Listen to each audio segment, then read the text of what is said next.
in Malaysia, 29 days, and we're coming to the end of our trip here. So I guess we're just gonna share some of our thoughts. We're here at the restaurant Chinese Pavilion, one of our favorite little spots here in Kuala Lumpur. And this is just a place we've come to have some noodles and some Chinese tea for lunch. Favorite place in Malaysia? My favorite place so far in Malaysia has been Malacca. I thought it was a nice little introduction to Southeast Asia. It's a very easy city to navigate and it's very cute with its red paper lanterns and lots of great food. That was my favorite. Your favorite dish? That's an easy one. I've been feasting on dim sum almost everywhere I've gone, from Malacca to Penang, even back here in KL. It's all about the dim sum early in the morning. And waking Audrey up early out of bed. Yeah, at ridiculous hours, like 6 in the morning to go eat breakfast. What's that all about? One of my favorite things to do. Lowest point of the trip? Again, that's quite an easy one. After leaving Penang, we went to the Highlands hoping for, a nice hillside retreat. But instead, what happened was we got booted out of our hotel, and there was nowhere else for us to stay unless we were willing to pay, exorbitant fees, and we weren't. So we had to hightail it out of there. Yes. So we spent 2 days in the Highlands and more like a day and a half. Yes. And unfortunately, we didn't get to see any of the main attractions because we took a day off expecting, to be able to do something the following day.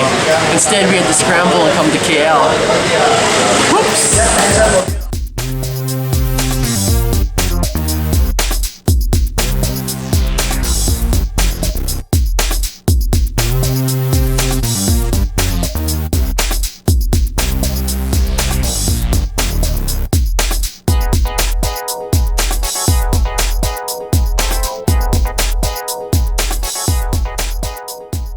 So many first travelers to Malaysia land in the capital, KL, and where would you recommend they stay for budget options in the city? I think most of the budget options are in Chinatown, so I would suggest finding a hostel in that area. We've been paying about 40 ringgit, which is just over $10 for 2 people, and we've been getting a pretty decent space with Wi-Fi, so that's my tip.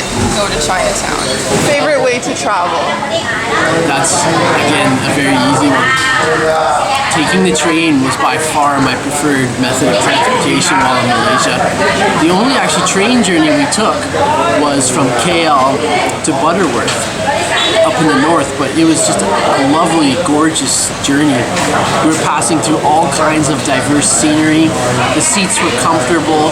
The train wasn't crowded. Right? It was almost a bit like a family atmosphere. We had little kids running up and playing with us. Just an awesome journey. And we saw scenery we wouldn't have otherwise seen had we had taken the bus.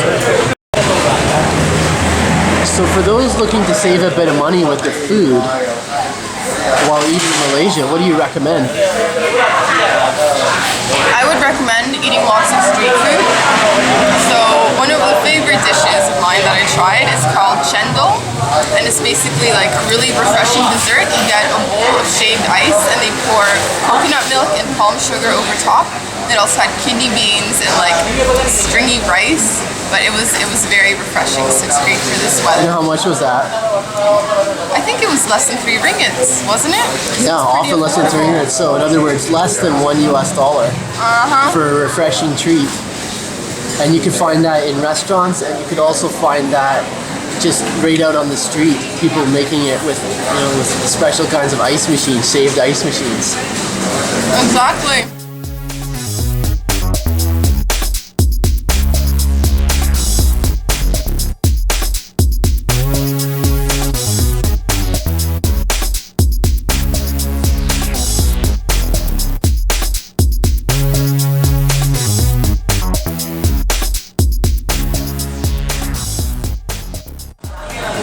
So we've been traveling here for a month.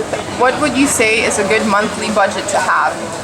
Well, Malaysia is one of the more expensive Southeast Asian countries.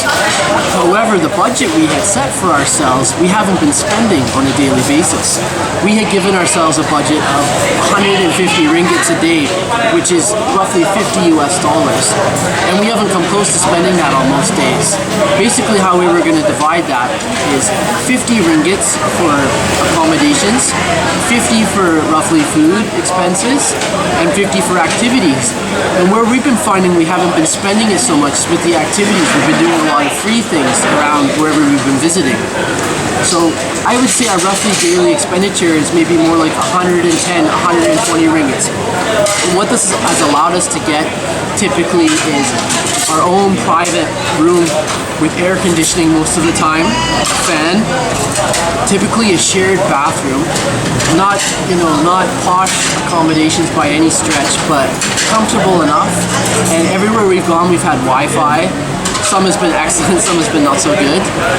And for food, typically we've been eating at sort of local style restaurants that are frequented mostly by locals, and we've been eating a lot of street food.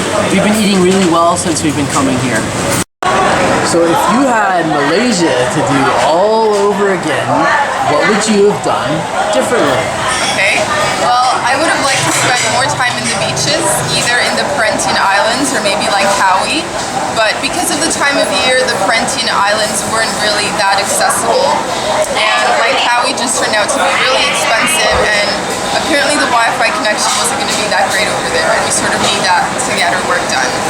So beach time didn't happen. No beach time for the bunny. No beach time, but next time. There will be more beach time in the next country. So it's goodbye Malaysia, and what are we up to next week? Hello Cambodia. We're flying to Phnom Penh in just a couple of days, and we're looking at spending roughly a month in Cambodia as well. So what you have to look forward to is going to be a series of videos from our travels all over Cambodia. And it looks like we're going to be starting at the beach. Yes! Beach time! To make somebody very happy. Yes, excellent. All right, see you in Cambodia. Bye!